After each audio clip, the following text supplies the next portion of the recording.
الرحمن الرحيم الحمد لله رب العالمين والصلاة والسلام على رسوله الأمين وعلى آله وصحبه أجمعين أما بعد. The title of my talk is Interpersonal Communication. You know what that means? Great. And basically I'm required to touch upon a few things when it comes to communicating with other individuals, you know. So I'm going to cover a kind of a broad spectrum of ways of communicating, and just so that there's some benefit, also throw in like some kind of like techniques as well for getting your point across, or convincing people, or offering advice. Now, first of all, there's obviously more than one way of communicating with someone, and the style that you choose depends on a lot of things. Everybody with me? The style of communication that you choose depends on a lot of things. It depends on, for example, the age of the person you're going to communicate with, whether they're male or female, the environment that you're communicating in. Am I in the middle of a quiet place, or in the middle of a riot, or like a rally or something like that? And also the relationship, the past relationship I have with this person. Is it a sibling? Is it a parent to child, child to parent? Is it someone who knows me? Is it someone who sees me as credible? Is it someone? All these things, they affect, you know, the way and the technique we use in communicating and getting our point across to someone. So, and a lot of times people expect that there's one way of communicating, but there are many ways, and you would choose the way based on the situation, based on the person, based on the environment. So, of the first ones we wanted to look at, and there are actually a lot of questions have been coming in about aggression.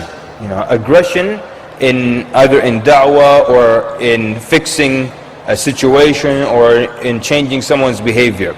Now, there are times, of course, when someone could be aggressive. For example, the father can be aggressive with the child. True? If he wants to be. Right? Yes or no? Yeah, he can. Huh. I don't know what happens in your house. You've been getting a lot of that, huh? You've been getting the belt, huh? Alright, I like your father already. So for example, but you know something, the youth can't be aggressive with their parents. And I know what happens, alright? You start to pray and go to the masjid regularly, attend a few classes, you read a few books here and there, and your parents are not practicing, so you have a beard, your father doesn't, or you pray, your mother doesn't. So what happens? You start to be aggressive with them. Because you know you've been wrong your whole life, and they always correct you, and now you're right about religion, and they're wrong. So now you're using this to your advantage, and you want to come and you want to harass them, and you want to make life miserable for everyone in the house. And this happens a lot. When someone becomes practicing, he's so excited with the new information that they're discovering, and when he or she receives new information, they act upon it immediately. So they assume that the parents will be in the same exact way, and then they go and present them with information, and they don't accept it the same way. So what happens? Everything becomes a debate about religion. Every meal turns to be a debate, an argument about religion. So breakfast, you argue about religion. Lunch, you bring up religion. Dinner, you bring up religion. And in the end, nobody wants to talk about religion anymore with you, because the family got sick and tired of it, and it always ends up with a fight. You don't convince anyone, and what happens is something that you may regret if you don't change, is that you burn down that bridge, and nobody wants to talk to you about religion anymore, and you can't give da'wah at the house. These are the people who come to you 3 years later. My family cannot accept anything about religion from me, what do I do? And I have to bring someone from the outside because you burnt them out. Don't be aggressive with your parents, people. Do not be aggressive with your parents. Because you have to understand something. When you weren't practicing, would you rather someone practicing would have come to you and approached you in an aggressive way and yelled at you and said, look at this and look at that, this is haram and that's haram? Or would you rather someone would have come to you gently and pulled you to Allah subhanahu wa ta'ala? And remember, this is something I have to say all the time. The definition of da'wah, it's from the root to invite. An invitation is always nice. Nobody ever grabs you and invites you to dinner. Nobody, twists your arm and says, you want to have a dinner? And that's not the way it's done. So people invite you, and whenever it's an invitation, it's gentle, right? All the time when someone's inviting, it's gentle. So if someone's inviting you to Islam, it can't be a fight. It can't be you fighting with your father, fighting with your parents about the religion, or thinking you're better because you read a few books of hadith and now you're all that, and you're not. So it's not like that at all. But of course the father could use aggression, and there could be even times when the da'iyah would be aggressive in da'wah. Can anyone think of examples when the Prophet ﷺ was aggressive in da'wah? Yeah, there were times like that. Remember when the Prophet ﷺ gave da'wah to Umar, right? But of course the news that reached him was that Umar was coming to kill the Prophet ﷺ. But when he entered, the Prophet ﷺ grabbed him and shook him. Some narrations, Umar said he's never been shaken like that. So this was a time when the Prophet ﷺ was aggressive. Also there was another time when the Quraysh were excessive in cursing and cussing the Prophet ﷺ. So he said something strong to them. But these are always exceptions. The general mode of da'wah is that it's very calm, it's very gentle. Even from the parent, if you want to guide your child towards Islam or guide them to an act of worship, it's not done through aggression, and it's not done through forcing them to do things. And I know many people who came from families where the father was very strict, and they hate certain aspects of worship, and they link it back to a memory in their childhood of how they were forced to do a certain action. I know of one father that wakes up all his sons and all his daughters for qiyam, like night prayer. So what happens? He wakes them all up, they all get up, and he says Allahu Akbar, and he starts to pray these long rak'at. And in the meantime, what happens? His sons, they stand behind him. When he says Allahu Akbar, they go sit on the beds. And some people will roll over and kind of sleep. And then when he is at the final tashahhud, they all get up and sit behind him. He says, Assalamu alaikum wa rahmatullah. Assalamu alaikum. He turns, and mashallah, all his children are behind him. He gets up again, Allahu Akbar, and they all go back to bed and they're sitting. This is a true family, I'm telling you this true story. Because he was forcing them upon that ibadah and they didn't want it. I know some people who hate waking up for Fajr because of the way family members used to wake them up for Fajr. This guy was telling me that he was sleeping. His grandfather woke him up for Fajr. He said, I went back to bed. He said his grandfather, he had a big subha, the ones they use for tasbih. He had a long one. He said his grandfather just came back, moved the cover, and he didn't care. He just whipped. It lands wherever it lands, no problem. And it landed on his stomach, so it's not too bad, but still bad enough. Imagine you're sleeping and then somebody just whips you real hard on your stomach. So that's how he woke him up. So he hated that, So also you find sometimes they'll force small children upon fasting without explaining, without linking it to obedience to Allah. So even from the parents, the aggression towards the child in trying to get them to rectify their behavior or trying to get them to do something is not the best way. And it typically backfires. There's actually an example that I always give, so I'll repeat it again, of how it's not good when you have people do something out of fear. You know how some people have argued that it's better to be feared than to be loved, which of course this is really incorrect. And if you read the seerah of the Prophet ﷺ, you'll become convinced of this. It is not better to be feared than to be loved. Because if people only do things out of fear, then if you're not there, they won't do it. I'll give you a simple example. This even works for animals, alright? I'm going to give you an example with my cat, if you bear with me, alright?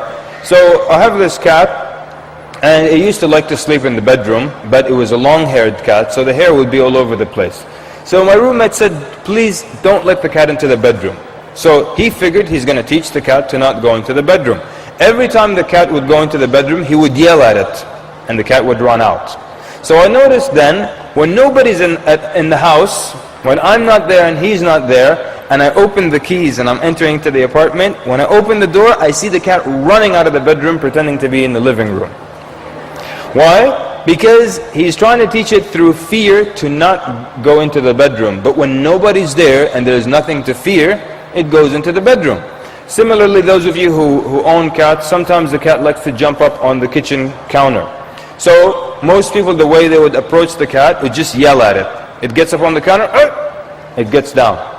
But when you're not there, guess what it's doing? It's rolling on the counter. It's having fun. It's making dough and bread and just having fun.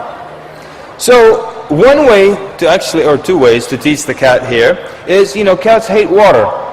So just pour some water on the kitchen counter. And when you go and it jumps up, and cats hate water, it's going to get wet, it's going to hate that, and it's going to stop jumping up on the counter. Another one they tell you, it's a bit more cruel and more fun. You take a thick piece of tape, like packing tape, and you put it sticky side up on the counter. The cat jumps and it gets stuck entangled in this tape. You ever seen a cat stuck in tape? It's fun. They run around trying to get it off, run. They think if they run fast, the thing might stay behind them or something. It's great. Don't do that though. So then basically now, even with animals, we're learning that it's not fear. It's not fear that's the best motivator, and it's not fear that gets people to change their behavior. So parents also shouldn't use just fear all the time to get people to do the right thing, to the child to do the right thing. Even Allah Azza wa Jal does not use fear all the time in the Quran. Okay? A lot of people think there is probably more mention of the hellfire than there is of paradise in the Quran. But that's not true. Because anytime the word nar appears in the Quran, an equal number of times Jannah is mentioned in the Quran. Anytime day is mentioned in the Quran, night is mentioned an equal number of times. Life is mentioned, death is mentioned an equal number of times. So does Allah motivate us using fear only? No. Sometimes Allah Azza wa Jal will tell us the punishment, that's fear of what happens, or what if you do something, or He might tell us the reward for leaving something. Sometimes He'll tell us the reward for doing something, and then the punishment for leaving something. Or He might tell us stories of prophets, or He might tell us benefit in this life, or benefit in the next life. Allah subhanahu wa ta'ala uses many methods in the Quran to motivate us into action. And He doesn't only use fear subhanahu wa ta'ala, but realistically people are motivated by fear, and they are motivated by getting something good to happen to them. I'll ask you a simple question. Can you think of any animal or any human that does any action for no reason whatsoever? Probably you can't think of it. There is no action that's done for no reason whatsoever. So everything that any living thing does is typically to avoid some kind of potential harm or to bring some kind of good towards itself. You might argue, well, sometimes on Saturday I just sit like this on the couch and I just stare up and I don't do anything. Are you doing something or not? You said it, I think. You're relaxing, all right? You're relaxing. Even if it makes you don't know the exact, there's no actual thing happening, you're still relaxing. There's nothing that's done for no reason. So because of that, it's realistic to say there is harm further down this road, and that would be a good motivator for people and for animals. Even a squirrel that would store food, it knows why it's doing that, to avoid potential harm. I don't know how sophisticated the thought is, It doesn't say, well, we're in mid-July now and it's going to get cold. I don't know if it does it like that, but it stores food out of fear of potential harm happening in the future. So now we're saying then aggression then is not like the default mode or the technique that you use when it comes to getting people to change or to motivate or even to communicate with people. Because when you are aggressive in communicating with someone, you immediately turn them off and they become rigid. So a person who would have listened to you, because you were aggressive, now they have become rigid and they're not willing to listen to you, even if you bring them with good advice. That's why one of the golden rules in da'wah, they tell you if you're going to give someone advice about something, don't start by attacking something they love. Like for example, someone smokes cigarettes, but he doesn't pray. So it makes more sense to call them to the salah than to attack what they love. And they love their cigarettes, they're addicted to their cigarettes. Or a young man or a young woman and they listen to music. You start attacking their music, don't ever attack their music. Just see what happens when Muslims are attacked. They attack Islam in defense of their music. They attack Islam. So you don't attack something that people love. So generally when you become aggressive, you lose that individual and you lose out a great chance of changing that person.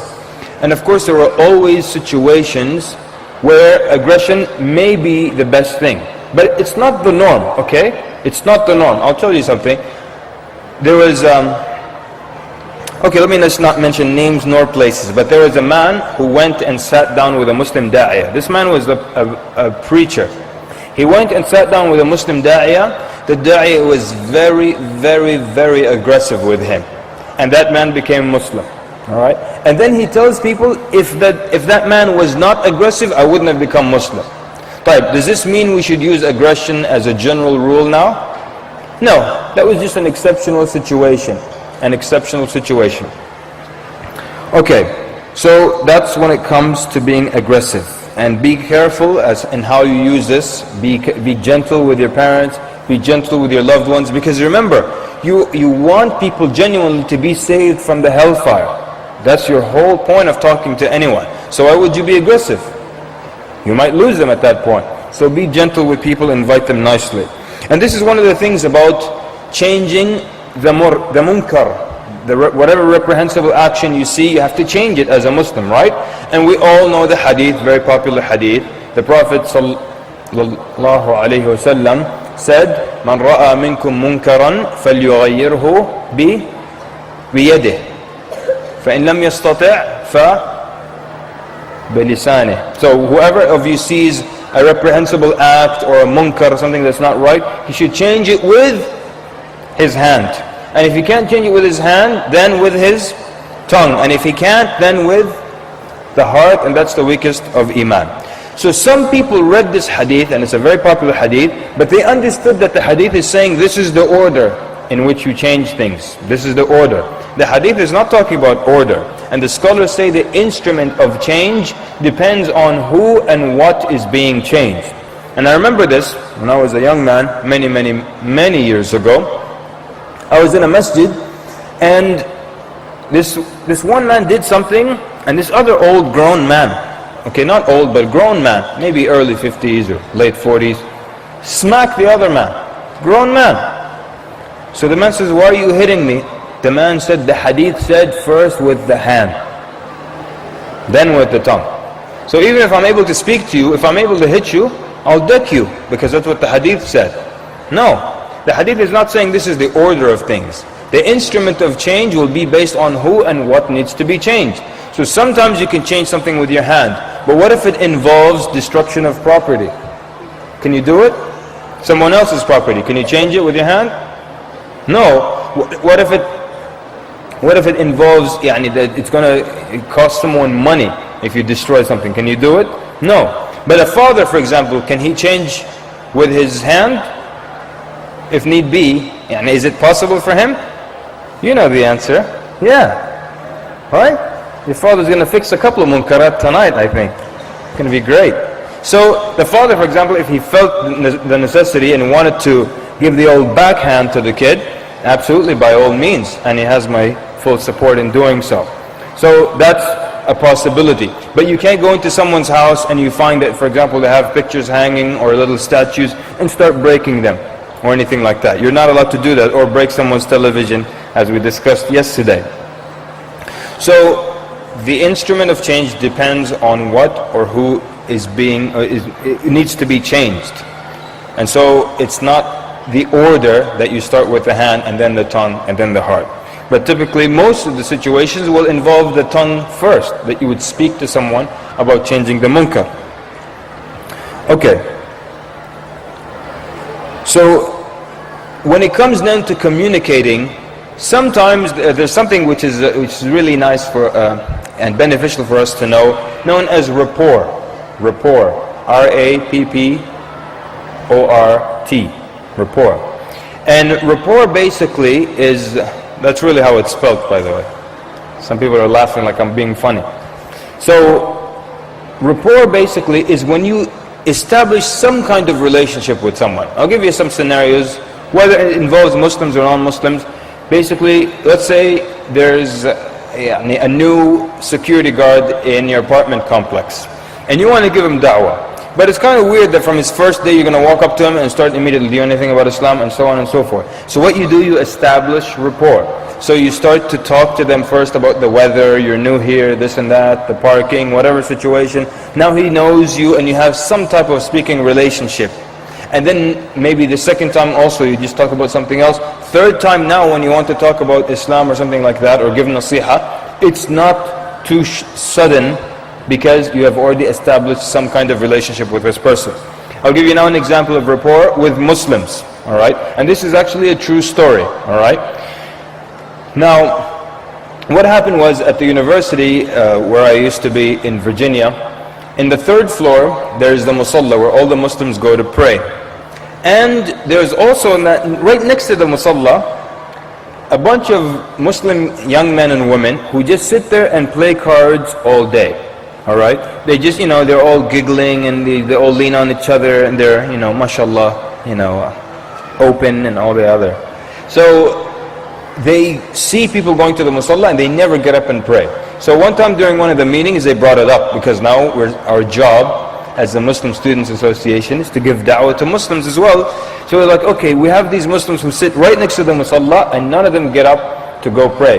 So what are possible solutions we could come up with? So one of the brothers, and this is the actual solution he came up with, he said, I'm gonna donate my time, and whenever it's time for salah, I'm gonna go walk up to their table. This is on my way to the musalla. I'm gonna walk up to their table, I'm gonna look at them, and I'm gonna tell them all very sternly, as-salah. This is how he's, mashallah, going to help us out with this problem. So dhuhr, he's gonna go to them, he's gonna walk up to them and say, as-salah. And then Asr, he's going to come up to them and say, as-salah. And then Maghrib, he's going to tell them, as-salah. Alright. So now this was the solution. Can you believe that or not? So, just this guy, big beard, nice frown, is going to walk up to them and say, as-salah. Guess what? He's not going to be adding any new information to this group of people. They already know, they're Muslim, they know as-salah. Because they're sitting on the third floor, on the way to the musalla, they see around dhuhr time, surprisingly, all these Muslims start going to that prayer area. And all the sisters start going to the prayer area. They wait there for about 5 minutes and they all come out. You think they don't know what happened? They know the people are praying. They know it's dhuhr time.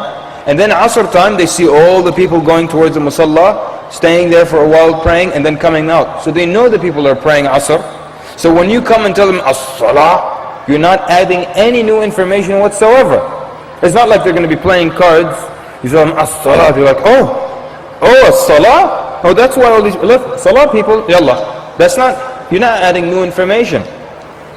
But what is interesting was in that scenario, we had the quote-unquote religious people and then the non-religious people. And guess what? Was there any rapport between the two, any relationship, any communication? No. The only communication between the two groups is this. You walk by, you look at them and you frown. That's our da'wah to them.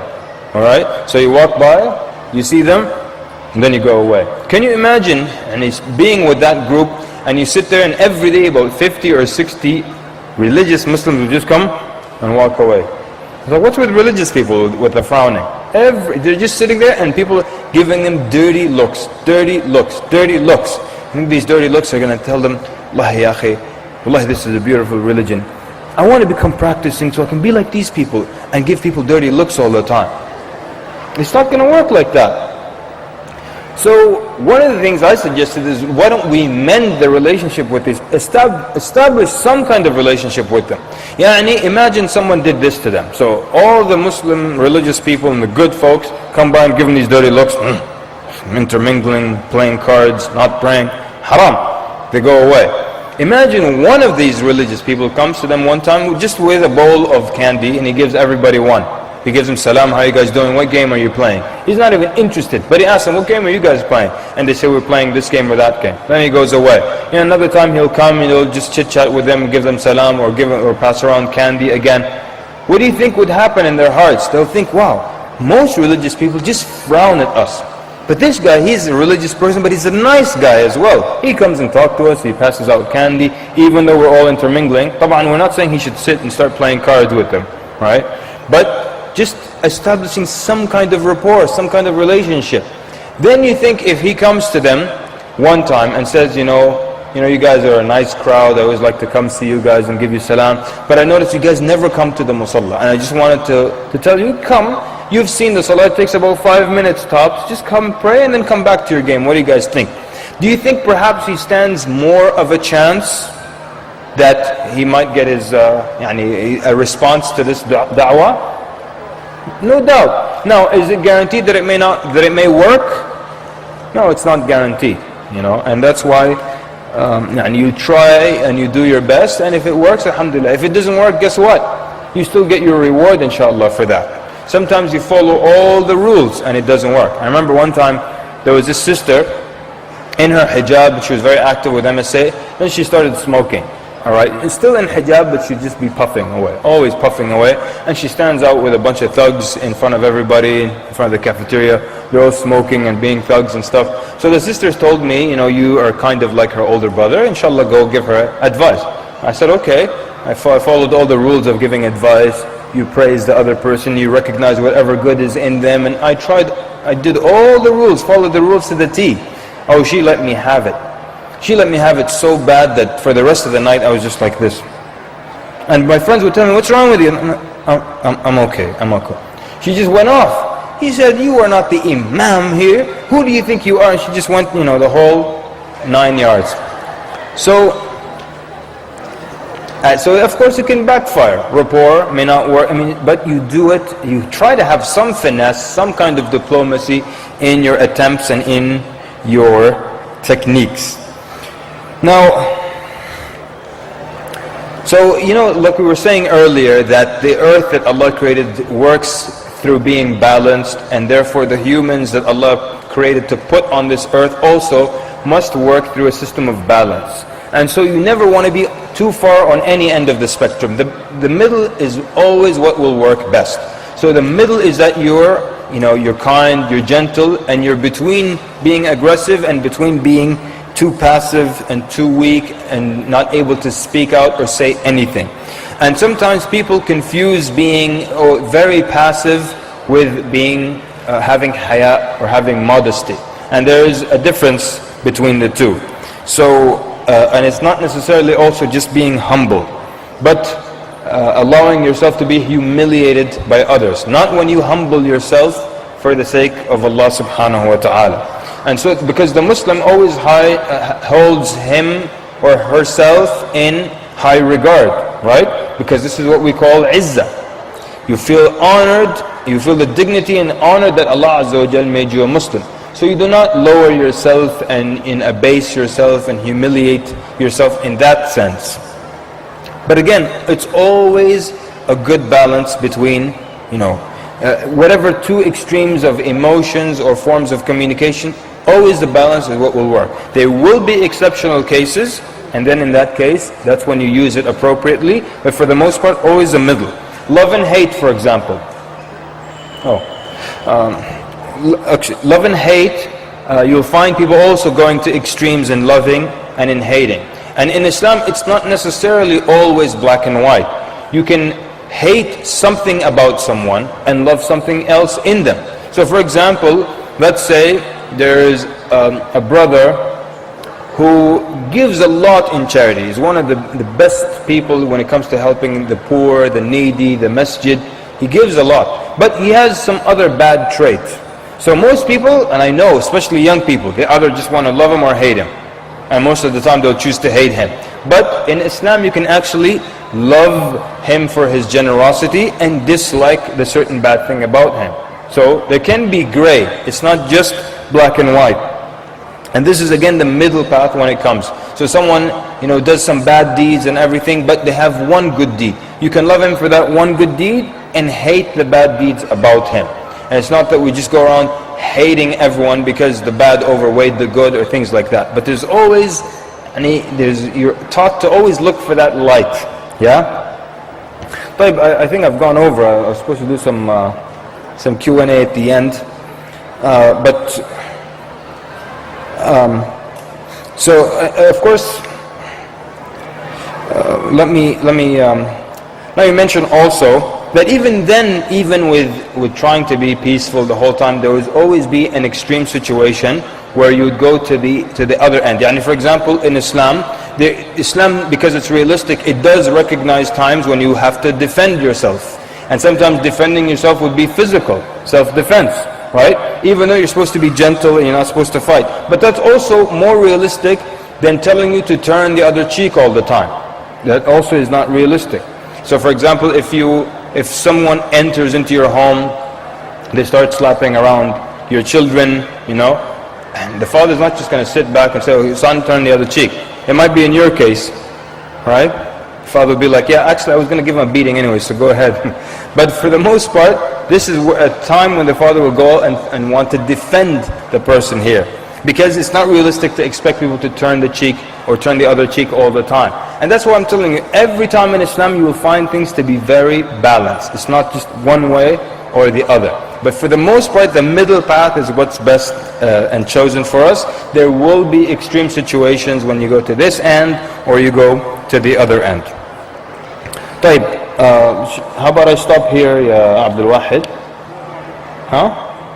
Okay. Alright, khair. So we'll stop here and take some questions, inshallah. جزاكم الله خير على حسن استماعكم. صلى الله وبارك على محمد وعلى صحبه أجمعين.